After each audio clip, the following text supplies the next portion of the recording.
یک وشکیں باغیت و پلی و وسیلے و درخت و دار و آب و تمام چیز جنتی ندار. و روایتاً تو یہ بس ہے کہ آن حضرت صلی اللہ علیہ وسلم ہم ہمیشہ ادا جلوہ افروز بودو چاہیے آپے وارتو آرامی فرمائیں. و اب بیروحا کجایت پدا مستقبل المسجد، مستقبلة المسجد، مسجد قبلي طرفا. وكان رسول الله صلى الله عليه وسلم يدخلها ويشرب من مائها طيب والشهاب يأتي رسول الله صلى الله عليه وسلم ہمیشہ شد کہتے تھے. انس رضی اللہ عنہ فرمانے کا کہ یہ آیت کے نازل بو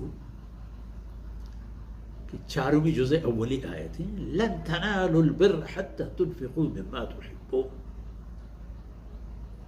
لن تنالوا البر ہجبا یوابا مگندت کہ شما نیکی مزنی درجے شان کٹے تو حاصل کریں یہ بے نبی بھی کدے حتی تنفقوا مما تحبون ایک کار شمارا ہما وقتی رسی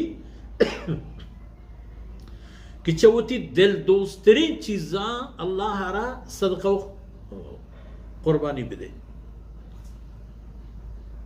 یہ آیت کے رسید قام ابو طلحہ الى رسول اللہ صلی اللہ علیہ وسلم فادہت ملہ بشت اللہ رسول صلی اللہ علیہ وسلم خدمتو بارگاہ اقدس. زانت کے یہ واجہ زوجہ محترمہ و اللہ رسول صلی اللہ علیہ وسلم ہے یک رضائی حرمت و نسبتی ہم ہست. خیر اللہ رسول صلی اللہ علیہ وسلم خدمت شتو فرمانی کو کہ یا رسول اللہ ان اللہ تبارک و تعالی یقول یا اللہ رسول اللہ ذوالجلال فرمان کرنے گا کہ لن تنالوا البر حتى تنفقوا مما تحبون.